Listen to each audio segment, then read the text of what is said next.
Resistance উইকের তৃতীয় দিনে বৃহস্পতিবার সকালে শাহবাগে বিক্ষোভ মিছিলে অংশ নেয় বৈষম্য বিরোধী ছাত্র আন্দোলনের ২ শতাধিক নেতাকর্মী। বিগত ১৬ বছর দেশের কোথাও একটি পিলার স্থাপন করলেও তার ক্রেডিট নিতেন সাবেক প্রধানমন্ত্রী শেখ হাসিনা।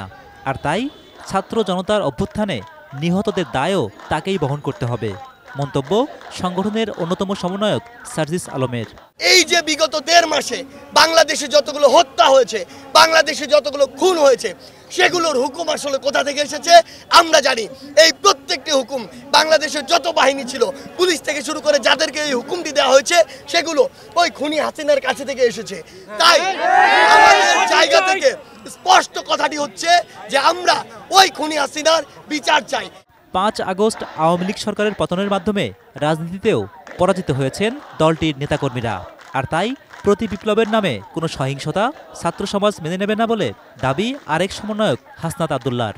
বাংলাদেশকে বিতর্কিত করার জন্য আমাদের যে সাম্প্রদায়িক সম্প্রীতিটি রয়েছে, বাংলাদেশে সবসময় সাম্প্রদায়িক সম্প্রীতি রয়েছে, এই সাম্প্রদায়িক সম্প্রীতিকে প্রশ্ন করার জন্য আমরা দেখেছি আওয়ামী ফ্যাসিস্ট যে সরকার, তারা এখন দেশে বিদেশে প্রপাগান্ডা ছড়াচ্ছে।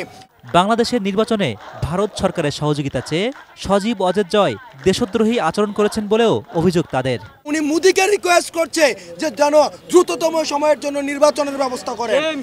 চিন্তা করেন মানুষ থেকে উনারা কতটা বিচ্ছিন্ন। Zahid Hossain, ATN news, Dhaka.